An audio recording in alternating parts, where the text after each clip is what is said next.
Sejam muito bem-vindos ao canal, eu sou o professor João Matos e a gente está aqui hoje para mais um vídeo do nosso preparatório de matemática para o Banco do Nordeste, para o concurso do banco, certo? O que é que vamos ver hoje? Hoje nós veremos juros simples e compostos, vamos dar entrada na matemática financeira, vou deixar no card, nos comentários, o vídeo de exercícios que eu já fiz, exercícios da Sesgran Rio para esse conteúdo, certo? Então você vai enxergar lá no vídeo como é que a banca cobra esse tipo de conteúdo. Hoje a gente vai ver a teoria, mas que teoria? A gente vai ver o que são juros, o que é juros simples, o que é juros compostos, a diferença e também como fazer a continha, certo?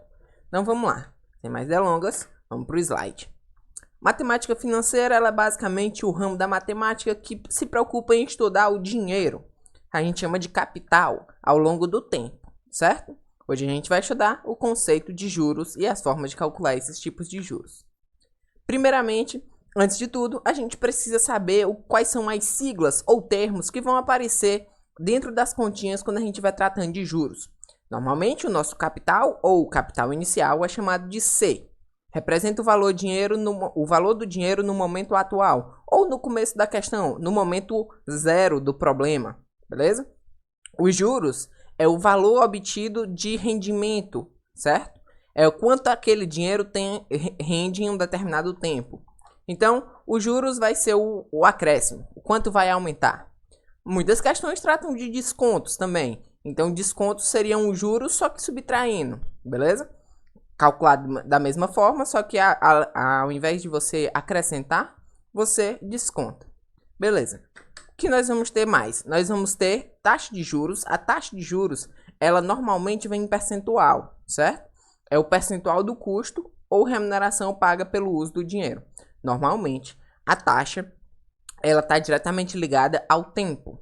Como assim? A taxa é de 2% ao mês, ou ao ano, ou ao semestre, ou ao trimestre, certo? E esse porcento vai te chamar diretamente a porcentagem, certo?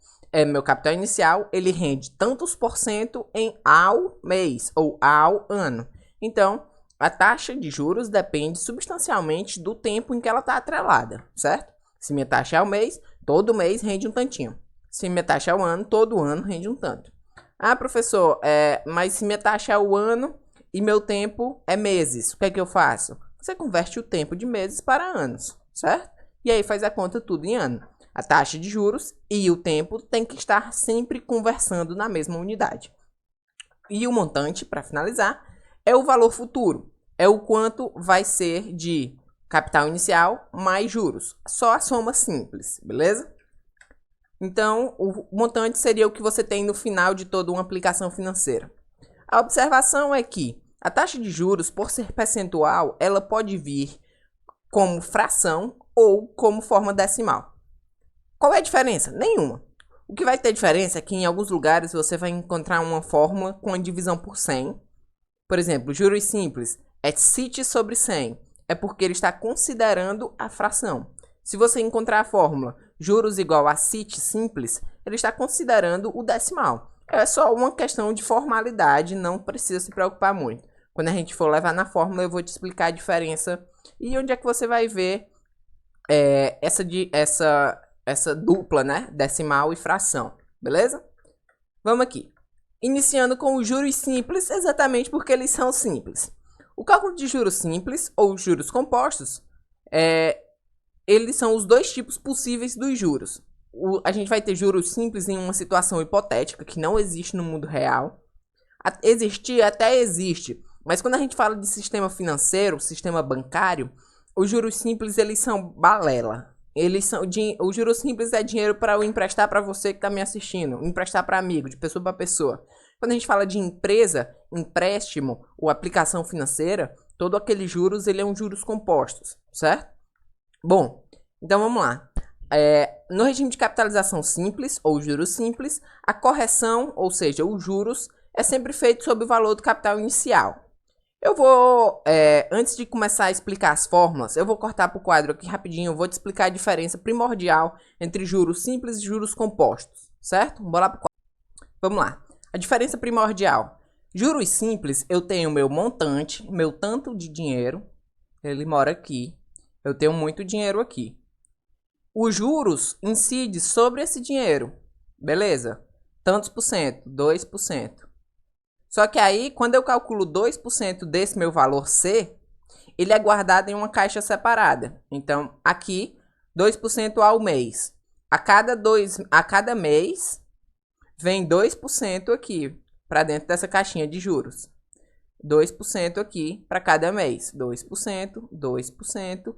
Se meu capital inicial aqui for 100 ou 1.000, pronto, R$1.000, correndo 2% ao mês, no juros simples, o que acontece? A cada mês eu vou aumentar 2% de 1.000, é 20. Então, cada quadradinho desse aqui dentro vai valer 20. Depois de 5 meses, 6 meses, 7, 8 meses, eu vou ter o quê? Eu vou ter 1, 2, 3, 4, 5, 6, 7, 8. 8 quadradinhos, cada um valendo 20. Então, ele gera 160 de juros. Beleza. Então, o meu juro simples, ele corre à parte do capital inicial. Eles correm separados. Existe uma caixa do capital inicial e existe uma caixinha dos juros simples. Então, a caixinha dos juros simples vai enchendo e no final de 8 meses, você tem 1.000 mais 160, que dá 1.160. Beleza. Professor, é simples? Sim, é simples. Por isso que é juros simples. Agora, os juros compostos, eles são um pouco mais complexos. Por quê? Porque o teu juros, ele não corre a parte do teu capital. Esse aqui é o dos juros do banco. Esse aqui é aquele que quebra nossas pernas lá no cheque especial. Como é que ele acontece? Aqui eu tenho uma caixinha do meu capital inicial de 1.000, certo? E ele também vai correr 2% ao mês. Só que aí, ó, 2% ao mês é R$20. Ele não corre separado, ele corre dentro. Então, aqui é o primeiro mês. Primeiro mês, vou pintar aqui de verde. Primeiro mês. No segundo mês, meu capital, ele foi acrescentado já e eu já conto os juros aqui dentro. Então, meu capital é 1.020. E aí, eu teria que adicionar 2% ao mês para ele voltar para dentro do capital. No segundo mês, ele não vai gerar 20, ele vai gerar 20% disso daqui, que é R$20,40. Então, no terceiro mês, que é o segundo mês, no terceiro mês, a gente vai ter o quê? A gente vai ter um capital de 1.020 mais 1.020,40, 1.040,40, certo? E aí, aqui é o terceiro mês.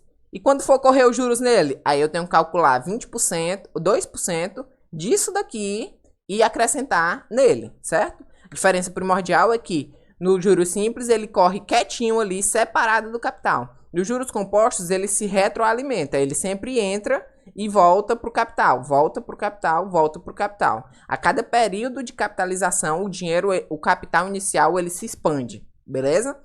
Isso aqui, o jeito que eu calculei aqui, já é uma fórmula de você fazer a continha para descobrir o valor de juros, certo? Mas vamos voltar lá para os slides para a gente ver a fórmula correta, a fórmula, beleza? Voltemos. Vamos lá, prosseguindo. Já que eu falei a partezinha lá dos juros, lá no quadro, juros simples, ele funciona pela fórmula básica que apenas acumula os juros à parte do capital por meio da fórmula CIT. Juros igual a CIT, capital vezes I, que é a taxa, vezes o tempo. Atenção, é aqui onde mora a peculiaridade. Muitas vezes, se você pesquisar na internet, pode vir a fórmula CIT sobre 100. É porque o I, que é a taxa, está sendo considerada fração. Aqui eu estou escrevendo normalmente usando a forma decimal, beleza? Vamos ver aqui o que é que a gente tem de exemplo. Suponha aqui um título de R$500, cujo prazo de vencimento encerra daqui a 45 dias. A gente tem uma taxa de desconto. Foi o que eu falei no início. Os juros pode correr para aumentar o dinheiro ou para descontar. De 1% ao mês. O valor do desconto simples será igual a... Então, ó, são R$500 de capital, são um tempo de 45 dias e nossa capitalização é ao mês de 1%. O que a gente vai ter de informações? A gente vai ter o quê? Ó? Juros é igual a CIT, o nosso C, capital inicial, 500. O nosso I, 0,01, porque é 1%. E nosso tempo é 1,5. Por que 1,5? Porque nosso mês tem 30 dias, 45 dias seria 1 mês e meio, beleza?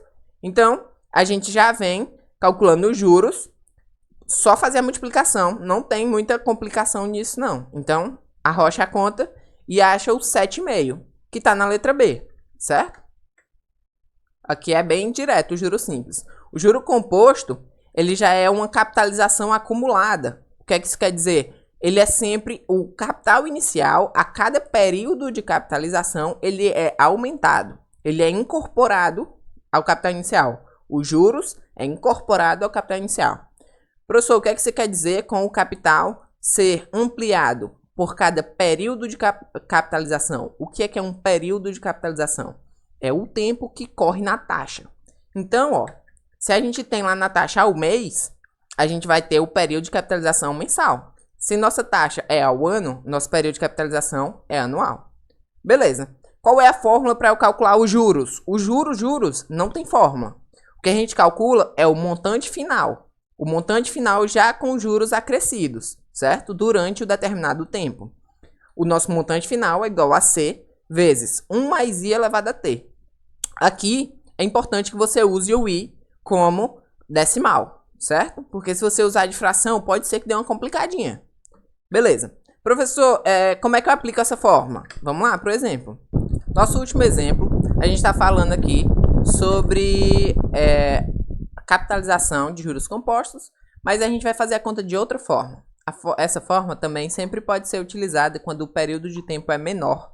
Na última questão, o período de tempo era 4, relativamente muito para quando a gente está tratando de juros compostos. Vamos lá. A Maria quer comprar uma televisão que está sendo vendida a 1.500 à vista, ou em 3 parcelas mensais sem juros de 500. O dinheiro que ela reservou é suficiente para pagar à vista, mas ela descobriu que o banco oferece uma aplicação financeira que rende 1% ao mês. Após fazer os cálculos, Maria concluiu que se pagar a primeira parcela e no mesmo dia aplicar a quantia restante, conseguirá pagar as 2 parcelas sem ter que colocar nenhum centavo sequer. Quanto ela vai ter de lucro? Ó, a situação é a seguinte: ela vai pegar os 1.500, vai pagar 500, que é a primeira parcela, vai sobrar 1.000. Ela vai pegar os R$1.000 e investir, certo? E aí ela vai correr mais meses, certo? 2 meses. Esses 2 meses vão gerar uma quantia para ela, que vai dar para ela pagar os 1.000 que faltam e ainda vai sobrar dinheiro. A pergunta é, quanto é que tá sobrando? Vamos lá, vamos fazer assim a fórmula. Primeira parcela, 500, sobrando então um capital de R$1.000. Ela vai investir numa taxa de 1% ao mês durante 2 meses. Ó, se liga, eu posso sempre fazer isso? A resposta é sim, posso sempre fazer isso. Ó. O meu capital é R$1.000 e ele gera 1% a cada mês. Então, ó, eu saí de R$1.000, gerou 1%, que é R$10. E aí, como é juros compostos, os juros ele é acrescido no montante, no valor inicial. Então, meu novo montante no final do primeiro mês é 1.010. Como são 2 meses, eu tenho que passar o segundo mês. Também é 1%. Então, calculo 1% disso daqui, que dá 10,1, que é acrescentado nesse valor, que é o montante, né? No final, eu tenho R$1.000, 1.020,1. No caso, então, ela teria um lucro de R$20,1, certo? Porque ela pagaria os 1.000, o resto seria lucro para ela. Bom, a gente fica por aqui. Qualquer dúvida, pode deixar nos comentários. E muito obrigado por assistir o vídeo até aqui. Não se esquece de se inscrever e deixar o like no canal. Até a próxima aula e bons estudos.